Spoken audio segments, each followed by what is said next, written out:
Lepo pozdravljeni na webinarju EPOAP po EPOAP-u, kjer bomo spregovorili o novostih na področju preprečevanja nastanka poškodb oziroma razjed zaradi pritiska. EPOAP za zdravstvene strokovnjake, raziskovalce in organizacije zagotavlja usmeritve ter izobraževanja, da bi učinkovito preprečevali in obvladovali poškodbe oziroma razjede zaradi pritiska. Prav tako skrbi tudi za razvoj smernic in standardov za preprečevanje in zdravljenje poškodb oziroma razjed zaradi pritiska ter spodbuja raziskovanje in izobraževanje na tem področju. V Evropi se več kot 4 milijone ljudi sooča s poškodbami oziroma razjedami zaradi pritiska, kar predstavlja letni strošek v višini 70 tisoč evrov. V izogib poslabšanja stanja tudi v Sloveniji na področju preprečevanja nastanka poškodb oziroma razjed zaradi pritiska bomo danes razpravljali o tej pomembni temi in z vami delili koristne informacije in novosti, ki so bile predstavljene na letošnjem EPOAP mednarodnem srečanju. Z nami sta gosti, gospa Tadeja Krišelj, diplomirana medicinska sestra in enterostomalna terapevtka, ki bo predstavila novosti z Evropskega kongresa o preprečevanju poškodbe oziroma razjede zaradi pritiska, ter gospa dr. Marjeta Logar Čučak, diplomirana medicinska sestra, specialistka menedžmenta, ki bo predstavila pasti javnega naročanja oziroma pomen na vrednosti temelječe zdravstvene obravnave. V podjetju Zalokar in Zalokar si prizadevamo za spodbujanje ozaveščenosti o poškodbah oziroma razjedah zaradi pritiska med ljudmi na slovenskem trgu. Zato bomo danes podrobno razpravljali o tej pomembni temi ter z vami delili koristne informacije. Besedo predajam gospe Tadeji Krišelj. En lep dober dan tudi z moje strani. Moje ime je Tadeja Krišelj, prihajam iz kliničnega centra, kjer delam kot enterostomalna terapevtka. Naša služba se med drugim ukvarja tudi s preprečevanjem nastanka razjede zaradi pritiska oziroma poškodbe zaradi pritiska, kar se tiče preventivnih pripomočkov, razvijanja protokolov, spremljanja smernic iz tujine. Tako da sem zelo vesela, da danes lahko delim z vami vsa nova znanja, ki sem jih pridobila ob obisku letošnjega Evropskega kongresa o preprečevanju poškodb zaradi pritiska. Kongres se je odvijal v mesecu septembru v Angliji, v mestu Leeds. In sicer je bilo kar nekaj novosti, ki jih bom tekom predavanja delila z vami, in sicer bile so predstavljene novosti na področju biomehanike nastanka poškodb zaradi pritiska.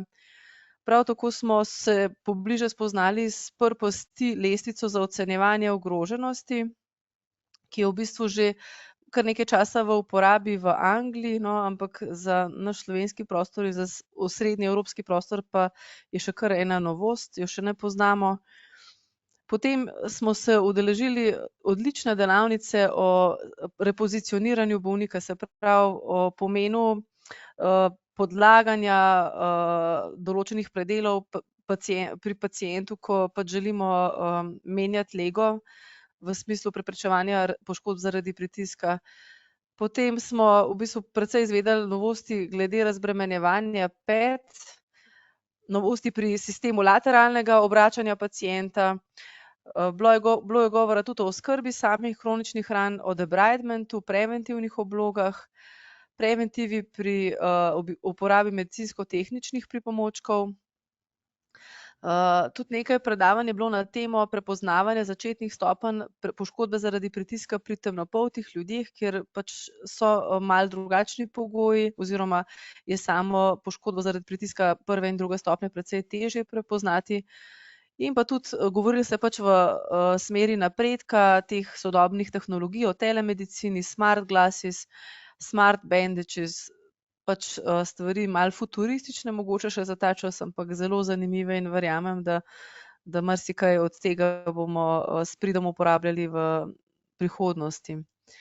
Pa če gremo kar malo na osnove, definicijo verjamem, da vsi, ki se ukvarjate z obravnavo pacientov v smislu poškodbe zaradi pritiska, da vam je vsem poznana. Zdaj, kar se pogostosti tiče, so številke zelo različne, seveda od tega, katero okolje obravnavamo, akutne bolnišnice, negovalne bolnišnice, domače okolje, intenzivne nege so pač različne številke, ampak nekako neko povprečje evropsko je okrog 10%, je pa razpon kar velik. Zdaj, kar se tiče preprečevanja poškodb zaradi pritiska, je osnovno izhodišče to, da smo zdravstvena nega samo eden izmed členov v tej verigi, smo pa v resnici najbolj pomemben člen v smislu povezovanja vseh ostalih strokovnjakov. Pač je naša naloga, da prepoznamo potrebo po vključevanju mogoče dietetika, fizioterapevta, delovnega terapevta, zdravnika vsekakor in da pač v sodelovanju z njimi oblikujemo nek preventivni načrt. Zdaj, kar se tiče dejavnikov tveganja, tudi verjamem, da jih vsi poznamo. Različne so te razdelitve, nekatere jih delijo na notranje, zunanje. V osnovi so mogoče notranje tisti, na katere v resnici nimamo prav veliko vpliva, moramo jih pa zaznati. Zunanji dejavniki so pa tisti, kjer dejansko tudi kot zdravstvena nega lahko marsikaj pripomoremo, da v bistvu zmanjšamo njihov učinek oziroma sam organizem okrepimo, zaščitimo pred poškodbami, pred morebitnimi poškodbami.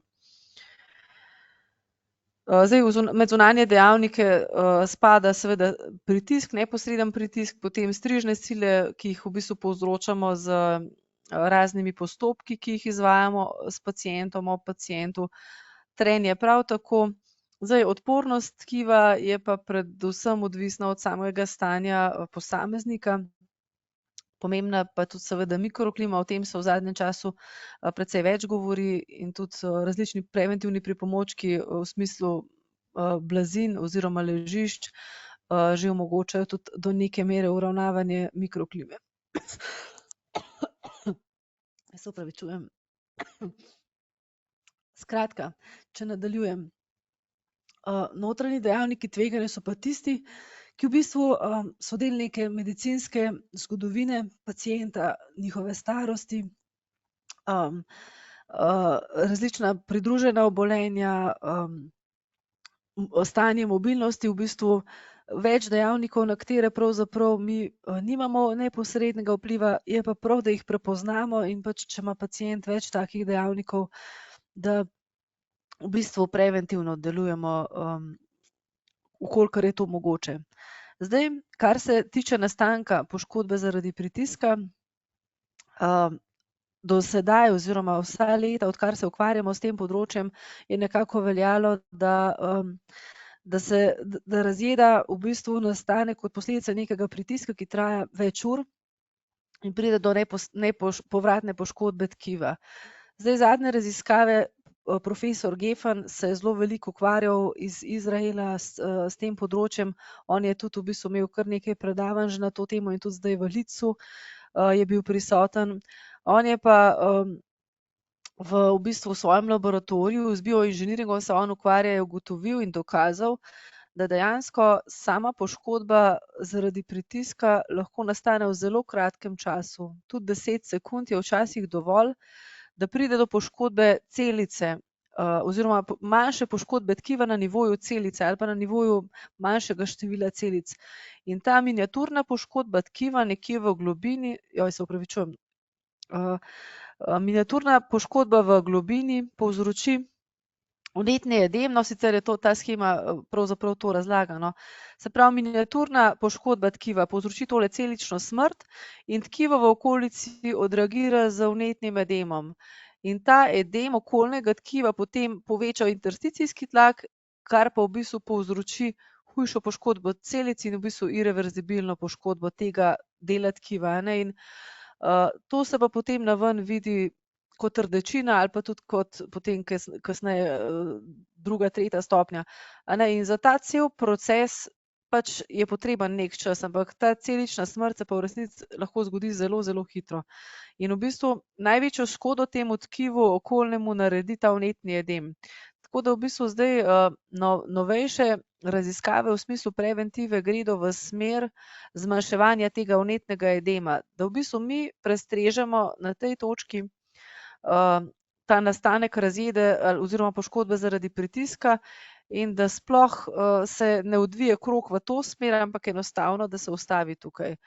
Tako da jaz se zelo veselim, prihodnje leto naj bi šle nove smernice, vsakih 5 let izidejo, 2019 so bile zadnje in se nadejam, da pač bomo tam tudi mogoče kaj v tem smislu zvedeli, ker dejansko ta dognanja profesor Gefna so zelo v zadnjih letih bila predstavljena pri oblikovanju smernic 2019, še teh znanj ni bilo. Ja, to je tako, v bistvu ta deformirana celica pravzaprav povzroči vnetni edem in je malo drugačna patofiziologija nastanka, kot smo je bili vajeni prej. Zdaj, v skladu s temi novimi dognanji so pa razvili tudi že neko aparaturo, ki omogoča oceno kože v bistvu v smislu, da ugotavlja povečano prisotnost epidermalne vlage. To je v bistvu kot en skener, tudi imenuje se SEM skener. Zgleda takole kot en merilec temperature, če malo poenostavim zadeve.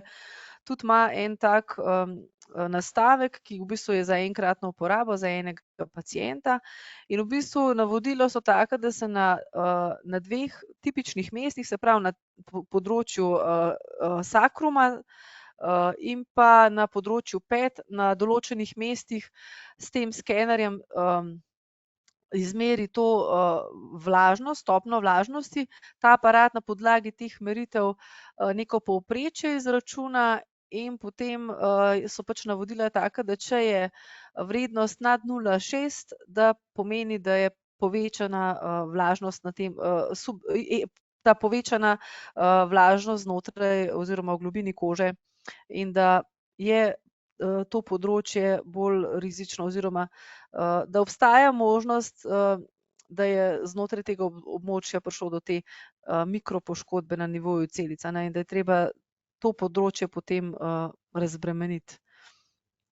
Zdaj, kolikor je meni znano, ta skener se uporablja v določenih državah, predvsem Amerika, Kanada ga uporablja, tudi na Poljskem so ga zdaj dali v nutricionalne smernice. V Sloveniji smo se tudi že nekaj dogovarjali, da bi to testirali, ampak Slovenija je enostavno tako majhen trg, da zaenkrat še nimajo interesa, nekako čakajo, da bolj razviti evropski trgi to sprejmejo. Verjamem pa, da je pač to tudi en pripomoček, ki ga bomo uporabljali v prihodnosti. Zdaj, kar se tiče ocene ogroženosti, verjamem, da vsi poznamo Waterloo lestvico, ki je v Sloveniji nekako največ v uporabi.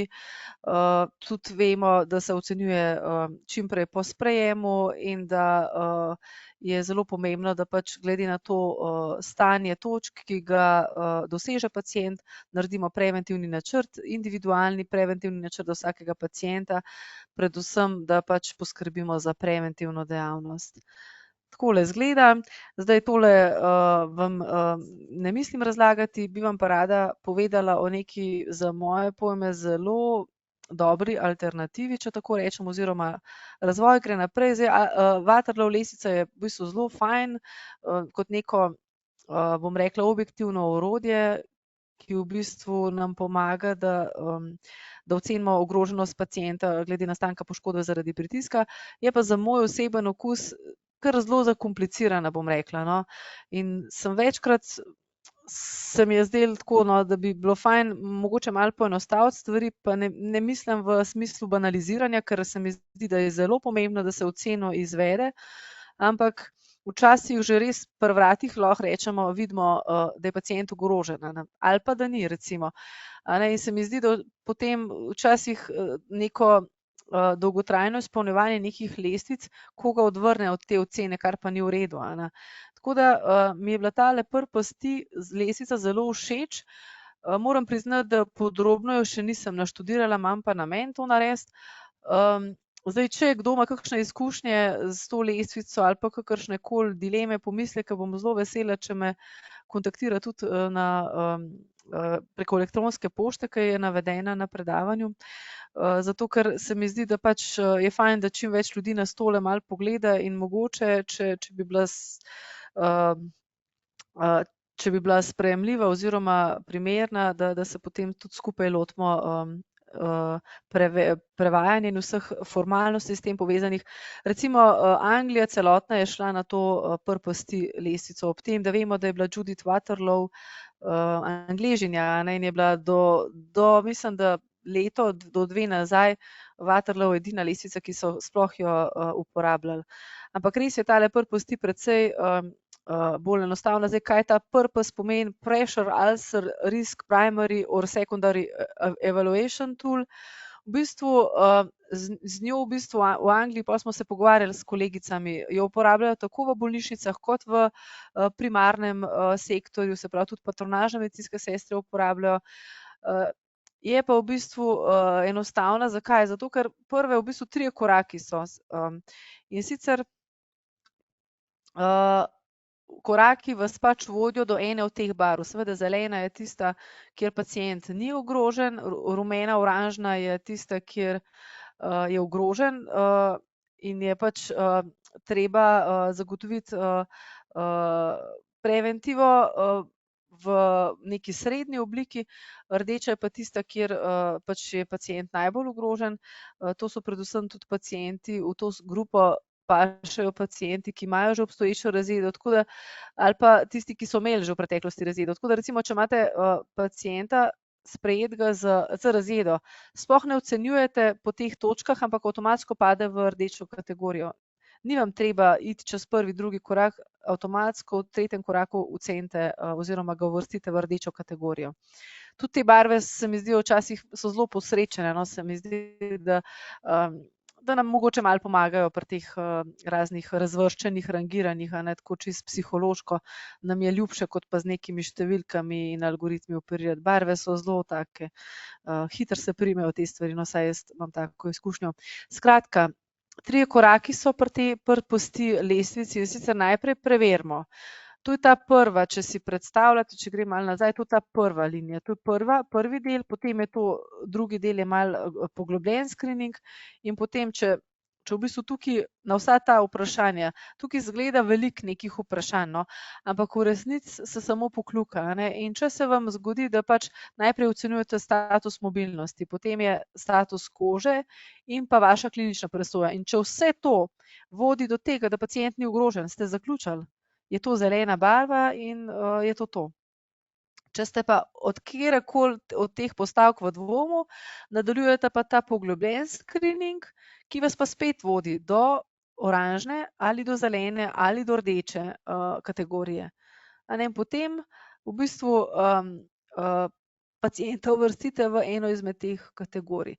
Se pravi, ja, prvi korak nekako v bistvu vam pomaga, da izločite vse tiste, ki sploh niso ogroženi, in v bistvu to lahko naredite v relativno zelo kratkem času.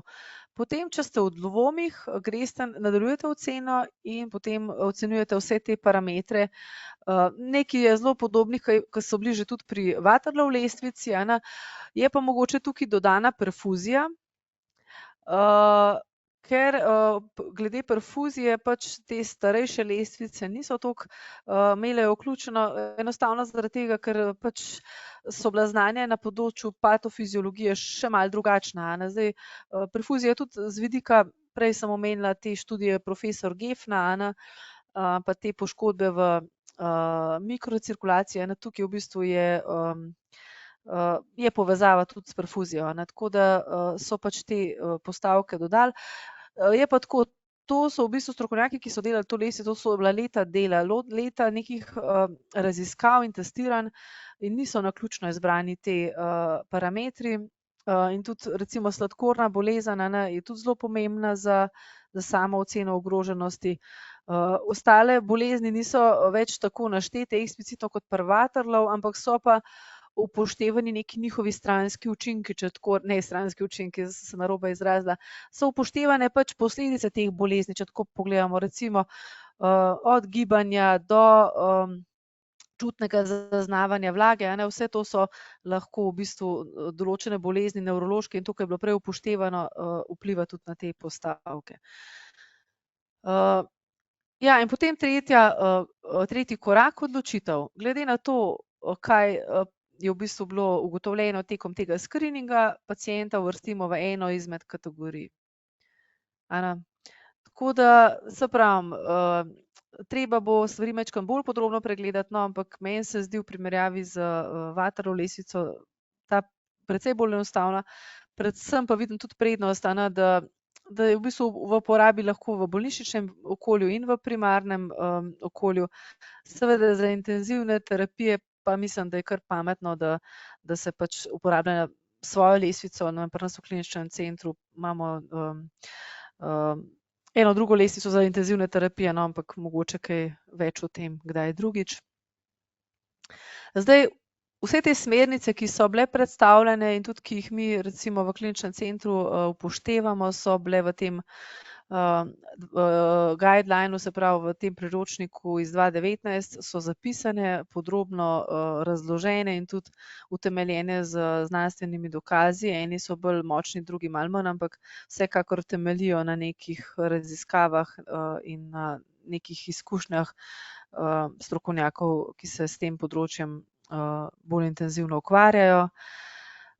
Zdaj, kar se teh standardnih ukrepov tiče, so zdaj glede na Waterloo lestvico, če bi šli v kakšno drugo, se pač to da prilagoditi.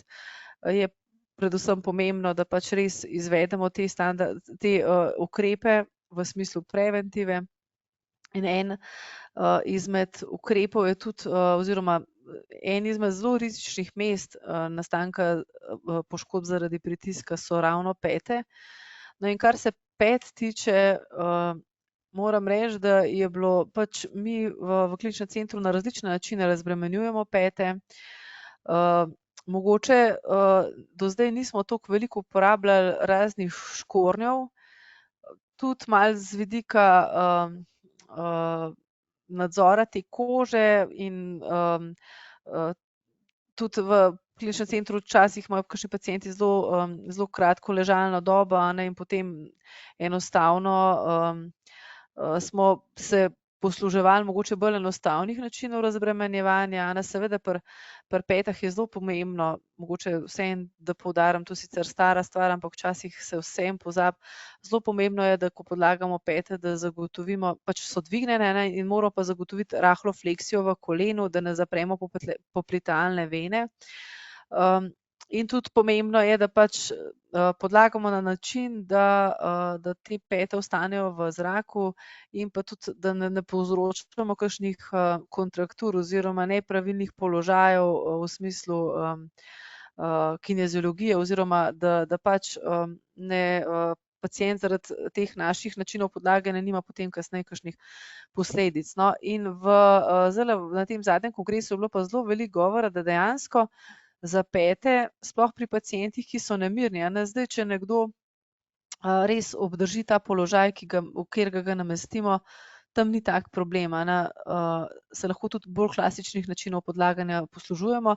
Pri pacientih, ki so pa nemirni, ki v bistvu se pač sami iščejo neko ustrezno lego, je pa zelo priporočljivo, so pač dokazali, da je najbolj priporočljivo uporabljati različne škornje za razbremenjevanje, zato ker dejansko s tem v bistvu mi tudi preprečimo trenje teh pet z podlago, kjer ležijo. No, to sem tudi v bistvu že povedala. Zdaj pač, to so mogoče malo bolj klasični načini, se pa res priporoča pri teh pacientih, ki ne ostanejo na miru, če tako rečem, da se poslužujemo pripomočkov za razbremenjevanje. Pa pri petah seveda je pa tudi zelo pomembno, sploh pri visokih ljudeh, da pazimo, da se pa stopala ne dotikajo stranice postelje oziroma da nekako to zaščitimo. No, tukaj je v bistvu ta fleksija, o kateri sem prej govorila, da v bistvu jo zagotovimo in pa tudi, da pazimo na to, kaj je na koncu postelje oziroma koliko je ogrožen z kakšnih drugih vidikov ta pacient. No, potem sem se pa udeležila ene res zelo zanimive delavnice o repozicioniranju. Tole je en gospod iz Skandinavije, mislim, da je Norvežan, in sicer je fizioterapevt, ki se v bistvu ukvarja z nasveti glede menjave lege pacienta, a ne, in v bistvu v smislu enega udobja, a ne. Ker potem je razlagal zgodbe, ki jih vsi v bistvu poznamo, ko pacienta namestimo pač v en položaj in potem ta isti pacient zadnje moči, atome moči uporabi za to, da pač zleze dol iz teh blazin oziroma da iz boka je spet na hrbtu. Zakaj mislimo? Zato, ker mu ni udobno. Če bi mu bilo udobno, najbrž tega ne bi naredil, a ne. In v bistvu so se pač kolegice ulegle na posel, potem imam nekaj slik, in so dejansko preizkušale te položaje in jih je vprašal, a ne, vam je udobno? Ja, ne, ni mi.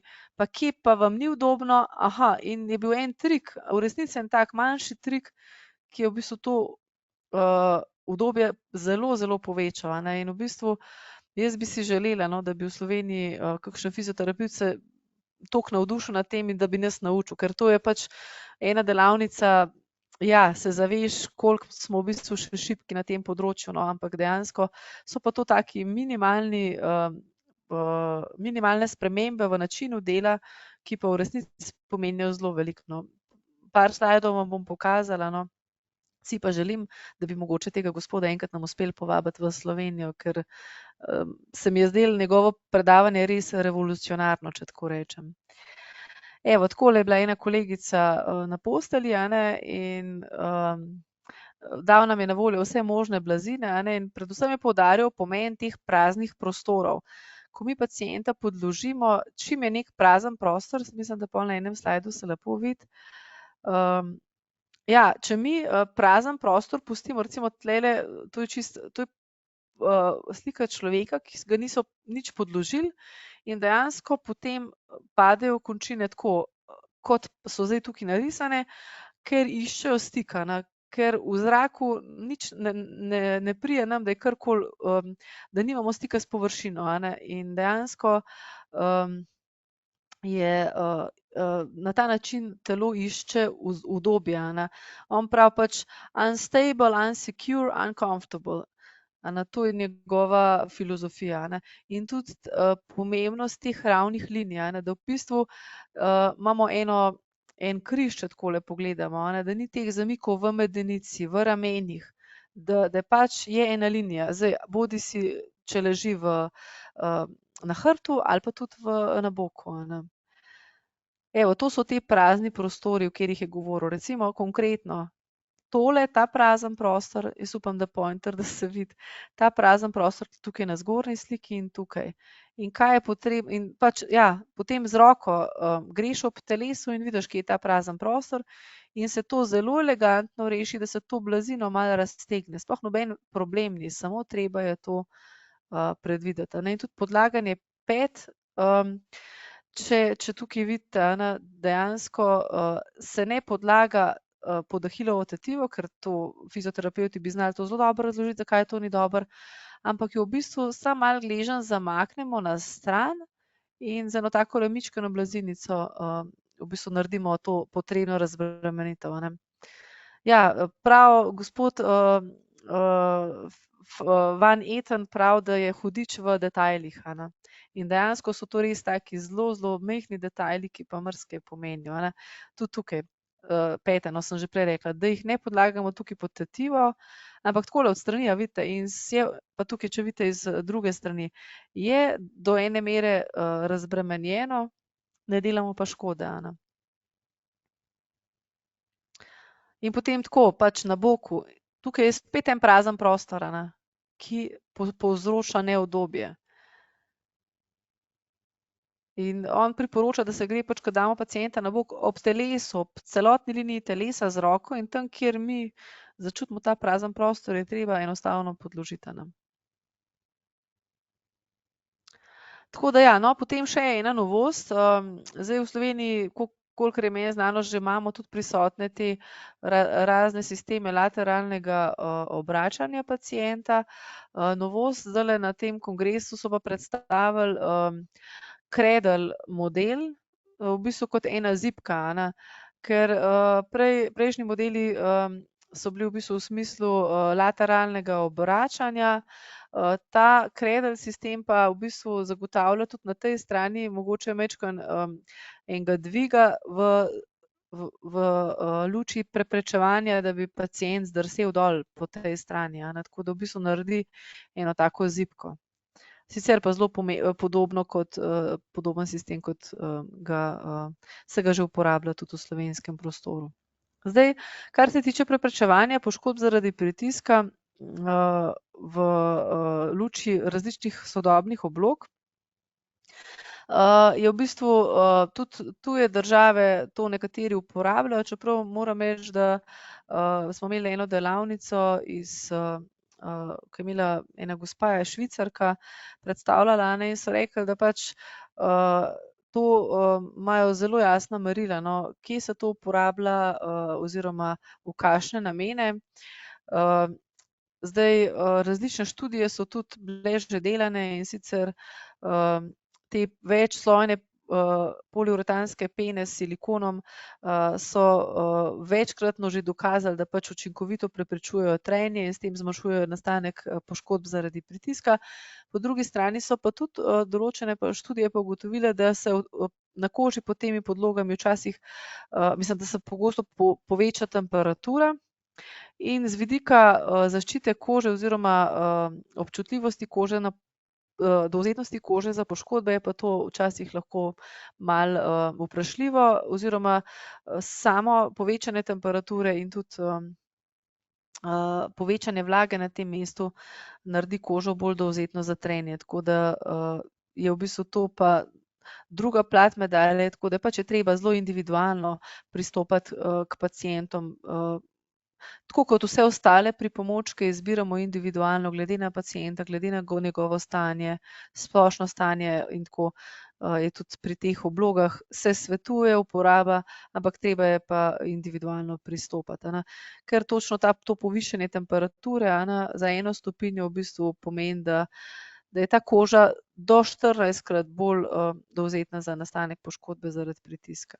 Tako da v bistvu nekako pri uporabi vseh teh oblog ali pa tudi drugih pripomočkov nekako probamo pluti med Scilo in Karibdo, ne, da pač nekako zagotovimo optimalno preventivo, pa da stvari ne uporabljamo tudi prekomerno, ker tudi prekomerna uporaba sploh kakšnih pripomočkov lahko tudi ima negativen učinek, a ne.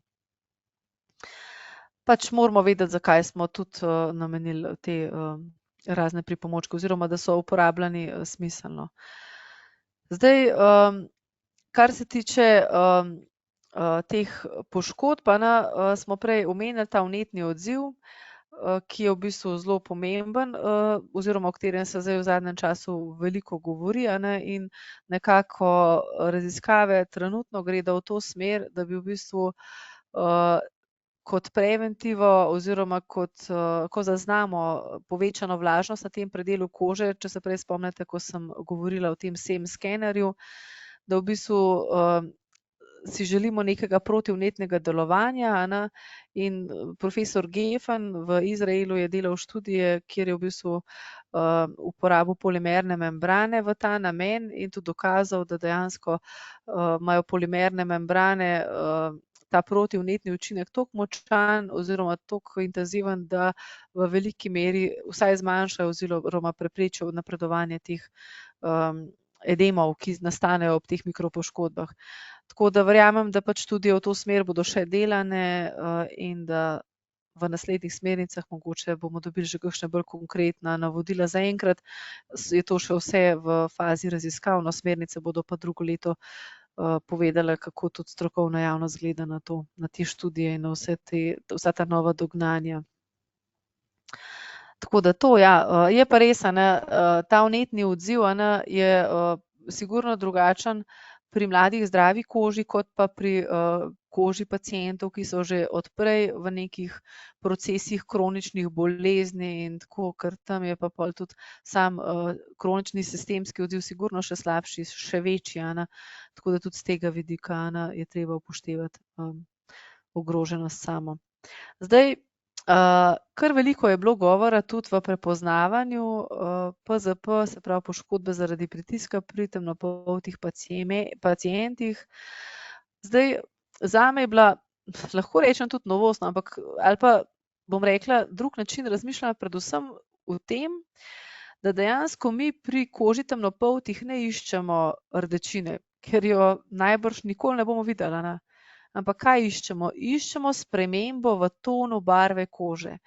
In je ključnega pomena to, da mi, da gremo pogledati mogoče en drug del telesa ali pa da pacienta ali pa svojca vprašamo, a je bilo to skozi tako na koži, in on bo že povedal, kakšno kožo ima, pa bo rekel, ne, toliko temno pa ni bilo, ali bo rekel, ne, malo je svetlejš, ker ni nujno, veste, saj tudi poznamo kožo, od temnopolti imajo kožo od une črne, afriške, ekvatorski pas, do mogoče kakšne take mulatske kože, ki je skoraj tako, kot če gre nekdo od nas za 2 meseca na morje, Tako da so različne nianse, in predvsem tukaj je treba biti pozoren na vsaka odstopanja, ki so drugačna od normalne tena kože ali pa od preostale kože, no, da ne rečem normalno, ker kaj je normalno, lahko zelo zaplavamo.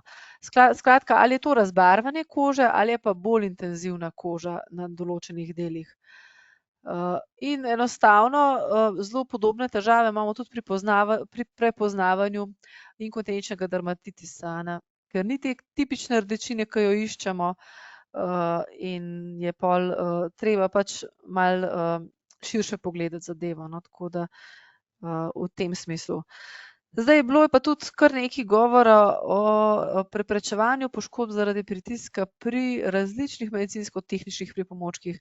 Zdaj, določeni pripomočki že tudi obstajajo, take pene za recimo kisikova očala, za tubuse, medicinske sestre, mislim, da smo tudi ene izmed najbolj iznajdljivih ljudi na tem planetu in se znajdemo tudi sami po svoje, pa delamo razne razbremenilne variante, glede na individualno situacijo, ki jo imamo pri pacientu, kar je super.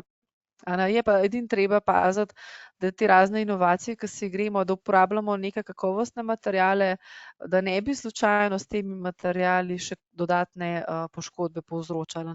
Tako da jaz osebno tukaj mislim, da se zelo priporoča uporabo teh različnih pen s silikonom, ki jih lahko razrežemo, ki tudi nikoli ne morejo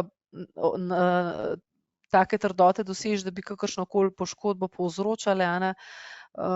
Nisem pa, bi pa odsvetovala uporabo kakšnih povojev, vatirancev, zložencev in tega. To je pa zelo hitro lahko, sploh če, ne vem, pacient se veliko poti, pa potem ti zloženc pride nekam pod hrbet in celo noč pacient na tistem vlažnem zložencu s svaljkanjem leži, je pa to zelo hitro nastane kakšna razjeda oziroma poškodba zaradi pritiska. Tako da je treba, če se pa le da, pa mislim, da je najbolj, da se uporabljajo tudi te pripomočki, ki so deklarirani, se pravi pena s silikonom, zagotovo z njo ne bo naredil nobene škode.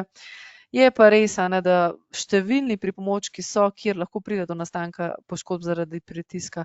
Od raznih pripomočkov, ki jih uporabljamo za podporo dihanju, ortopedski pripomočki. Zdaj, pri vseh teh pripomočkih je tudi treba vsake toliko vprašati, a imamo mi na voljo nek pripomoček, ki je šel korak s časom, ali pa še vedno 10-20 let uporabljamo ena in ista, ne vem, mogoče vratne opornice. Je treba vsake toliko malo pogledati tudi na tržišče, ker proizvajalci gredo kar v korak s časom in razvijajo pripomočke, ki so mehkejši, ki imajo nekateri že kakšno peno tudi originalno vgrajeno, in je prav, da smo kot stroka pozorni na to in da opozarjamo na to in da pač proaktivno pristopimo in dosežemo, da se pač nabavljajo pripomočki, ki so že v osnovi z tega vidika bolj prijazno narejeni ali pa sformulirani. Tako da ja, in potem različne pripomočke od urinskih katetrov, posteljne posode, a ne, če mi predolgo pustimo koga na posteljni posodi, tudi ni fajn, a ne, sploh te stare železne, a ne. Imamo pa zdaj že tudi za enkratno uporabo papirnate, a ne, tako. Fajn je, da pri teh stvareh razmišljamo, pa tudi kako damo pacientu posteljno posodo, koliko tenja s tem povzročamo, a izkoristimo pacienta, da dvigne pač ta predel, da v bistvu ga ne, da ne vlečemo, da ga ne, te posteljne posode izpod njega in tako. In pa potem razne drenaže, razni pripomočki za imobilizacijo, tudi kakšne blazine s črpalko, kakšni kabli. Zdaj zelo hitro lahko pride do kakšnega kontakta s kožo, a ne, in posledično nastanka poškodbe. Zdaj, to bi bilo za enkrat vse z moje predstavitve. Jaz upam, da so bile stvari zanimive tudi za vas in da počasi tudi to prihaja v Slovenijo. Vas pa povabim 16. november, čez dober mesec, oziroma ja, čez en mesec bomo obeleževali Svetovni dan preprečevanja nastanka poškodbe zaradi pritiska. Tako da letošnje geslo je Every contact counts, tako da jaz upam, da ga bomo praznovali vsi skupaj, pa vsak posebej, no, predvsem pa, da ga bodo lahko praznovali naši pacienti. Tako da vam želim še naprej lep in uspešen dan in nasvidenje. Lepo pozdravljeni, moje ime je Marjeta Logar Čuček in danes vam bom predstavila priložnosti za izboljšanje kakovosti in stroškovne učinkovitosti oskrbe kroničnih ran. Na začetku bi vam rada predstavila nekaj kratic, katere bom uporabljala skozi celotno prezentacijo. Prva je zdravstvena oskrba na podlagi vrednosti, druga časovno usmerjeni stroški, tretja obračunavanje stroškov na podlagi dejavnosti, četrta vrednoteno zdravstveno varstvo ter peta državna zdravstvena služba oziroma nacionalna služba zdravstvenega varstva. Spremembe, ki so edina stalnica v sodobnem svetu, zahtevajo nove pristope k obravnavi pacientov. Središče postaja pacient oziroma njegovo vključevanje v proces zdravljenja. Izvajalci zdravstvenih dejavnosti in zdravstveni sistem smiselno združitvijo stroškovne učinkovitosti in znanstveno utemeljene kakovosti storitev poskrbijo za najugodnejši izid zdravljenja, ki ga v skladu s svojimi vrednotami in v prid svojemu zdravju pričakujejo pacienti. Za sprejemanje smiselnih odločitev v zdravstvu, ki temeljijo na vrednosti, potrebujejo izvajalci zdravstvene oskrbe informacije o nastalih stroških in izidih, doseženih v bolnišnicah in drugih zdravstvenih zavodih na ravni pacientov. To jim bo omogočilo, da se usmerijo k boljšim kliničnim izidom za paciente ob enakih ali nižjih stroških. Na vrednosti temelječa zdravstvena oskrba ima prednosti. S podrobnimi informacijami o stroških in izidih zdravljenja je mogoče poti oskrbe nenehno optimizirati. Posledično se zdravstveno varstvo na podlagi vrednosti obravnava kot ena izmed rešitev za finančne pritiske na menedžerje. Bolnišnice lahko pridobijo vpogled v vire stroškov in tako posledično oblikujejo strategije za omejevanje stroškov. Informacije o stroških olajšajo pobude za izboljšanje kakovosti postopkov, ki jih izvaja vodstvo. Bolnišnicam omogoča, da se pogajajo o ustreznih cenah z zavarovalnicami in tako na podlagi izidov in stroškov omogočajo tržno konkurenco med bolnišnicami. Natančno merjenje stroškov v zdravstvu je pomembno. Upoštevati je treba, da strošek uporabe ne predstavlja samo izida zdravljenja in cene, ki jo v bolnišnici plačujejo zavarovalnice in pacienti. Takšni izračuni ne odražajo realnih stroškov, ki jih plačujejo bolnišnice. Plačila storitev ne upoštevajo razlik v potrebi oskrbi na ravni pacientov. Metode obračunavanja stroškov se razlikujejo glede na to, kako posredne stroške razporedijo na proizvode ali storitve. To je posebej pomembno za zdravstveno varstvo, saj so posredni stroški na tem področju visoki in jih ni mogoče pripisati pacientom. To so na primer upravljanje z opremo in usklajevanje z urniki in podobno. Obračunavanje stroškov v zdravstveni organizaciji poteka na različne načine. Prvič, obračunavanje stroškov na ravni s posameznimi proizvodov, storitev ali svežnjev storitev. Na podlagi aktivnosti, ki povzročajo te stroške, so posredne stroške razporejene na podlagi dejavnosti enot virov, uporabljenosti na dejavnost. In drugo, primerjava s TDABC, te posredne stroške razporedi na podlagi stroškov na minuto, kar olajšuje izvedbo. in drug način obračunavanja stroškov na osnovi aktivnosti v odvisnosti od časa, tako imenovani zlati standard merjenja stroškov v zdravstvenih organizacijah in se vse bolj uveljavlja v zdravstvenih organizacijah. Natančno povezovanje neposredne in posredne stroške z dejavnostmi, ki temeljijo na času, porabljenem na izvajanju aktivnosti. Tako razmeroma je zelo malo empiričnih rezultatov o TDABC metodi kot najboljši metodi za omogočanje na vrednosti temelječe zdravstvene obravnave. Premalo je primerjav z alternativnimi metodami. Tukaj vidimo v prvi tabeli določene podatke, katera kaže značilnosti študij zdravstvenega varstva, ki temeljijo na vrednosti in merijo stroške, leta, države ter vejo medicine. V drugi tabeli vidimo značilnosti metod za izračun stroškov v zdravstvenem varstvu, ki temeljijo na vrednosti. In v tretji tabeli pregled metod merjenja stroškov, ki se uporabljajo v zdravstvenem varstvu in temeljijo na vrednosti. Zagotavljanje finančne vzdržnosti zdravstva vpliva presoje vrednosti zdravstvenih obravnav in dognanj v obstoječi literaturi potrjujejo, da bi uporaba TDABC pristopa v zdravstvu povečala natančnost ugotavljanja stroškov, olajšala razporejanje virov, povečala učinkovitost ter zdravstvenim delavcem in menedžmentu v zdravstvu omogočila povečanje vrednosti zdravstvenih obravnav na transparenten način. V študiji raziskovalci navajajo, da pri iskanju zdravstvene oskrbe na podlagi vrednosti uporabe ABC metode ter TDABC za ocenjevanje stroškov z uporabo kartiranja procesov, strokovnih prispevkov, opazovanj, namesto da se zanašajo samo na cene. V tem trenutku prehajamo na obloge za oskrbo kroničnih ran. Zdravstveni sistemi se povsod v svetu soočajo s težavami pri uravnoteženju naraščajočih potreb po zdravstveni oskrbi in omejenosti finančnih in drugih virov. Zato vam bi rada prikazala primer iz Anglije. Kako je v bistvu v 18 letih od leta 2000 do 2018 so se odhodki povečali za 98,7 milijarde funtov in sicer s 54,2 milijarde na 152,9 milijard, kar pomeni povečanje za 182%. V tem obdobju so se odhodki povečali 4,9% na 7,19 bruto domačega proizvoda. Leta 2021 jim je bilo napovedanih oziroma dodeljenih 36 milijard funtov sredstev za zdravstveno oskrbo. Tukaj se vprašamo, kaj na to vpliva, se pravi povečanje britanske populacije za približno 13% v enakem obdobju ne vpliva na večje povpraševanje po zdravstveni oskrbi, vplivajo pa demografske spremembe, nove tehnologije ter povečane pričakovanja pacientov. Naraščajoče povpraševanje po zdravstveni oskrbi se skuša uravnotežiti s finančnimi omejitvami drugih virov.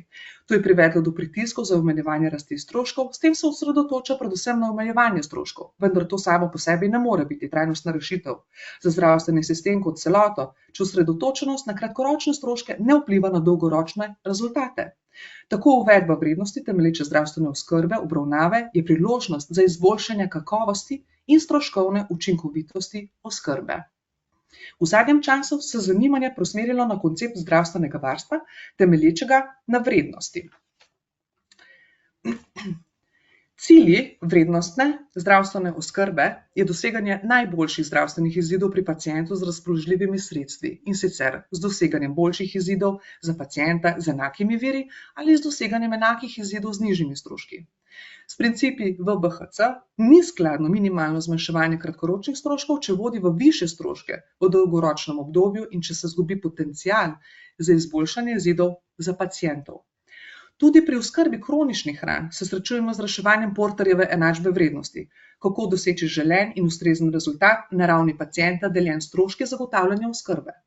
K učinkovitejši oskrbi kroničnih ran, poleg začetne obravnave pacientov, učinkovite diagnoze, ustreznega zdravljenja in preprečevanja zapletov sodijo obloge za oskrbe ran. Pri izbiri oblog je pomemben celovit pristop, ki vključuje sodelovanje z zainteresiranimi stranmi in dobavitelji za načrtovanje in kvantificiranje vrednostne verige. Izhodišče za razumevanje konteksta, v katerem bo obloga uporabljena, zahteva nekaj predhodnih vprašanj. Predvsem, kakšna je trenutna pot zdravljenja in kakšni so pričakovani rezultati in stroški, povezani s trenutno prakso. Kako se obloga ujema s potjo zdravljenja, kakšen je učinek ima delovanje obloge na izide pacientov in zdravstvenega sistema, in znotraj tega vidimo, da je mogoče primerjati učinkovitost različnih oblog v smislu njihovega vpliva na izide in stroške pacientov v celotnem obdobju oskrbe. Izbira ustrezne obloge zahteva proces. Pri izbiri je potrebno upoštevati kombinacijo potreb, kot so pacient, njegove morebitne sistemske bolezni, etiologija rane, faktorji tveganja za nastanek in neuspešno ali upočasnjeno celjenje rane ter preprečevanje zapletov. Lastnosti oblog za oskrbo rane so razen cene pomemben dejavnik pri določanju skupnih stroškov zdravljenja rane. Kot primer lahko povemo, da je zmožnost obloge za nadzor nad izločkom pomembno vpliva na čas porabe, ki pogojujejo pogostost menjave obloge. Zmanjševanje pogostosti menjave obloge dodaja vrednost, kar pomeni, da sprošča čas medicinske sestre za druge naloge. Pomembni premisleki veljajo tudi na drugih lastnostih oblog, recimo preprečevanje okužbe, suhe rane, in za vsako kombinacijo obstaja prava obloga. Izbiro oblog otežuje tudi širok nabor različnih oblog, tako da najcenejša obloga ni nujno tista, ki najbolj prispeva k vrednosti zdravljenja. Celjenje ran je kompleksen proces, ki vključuje več kot samo izbiro oblog, vendar lahko izbira oblog pomembno vpliva na skupne stroške. Vrednotenje različnih oblog mora upoštevati kontekst, v katerem se bo obloga uporabljala, in vpliv tehničnih lastnosti oblog na izide pacienta in zdravstveni sistem.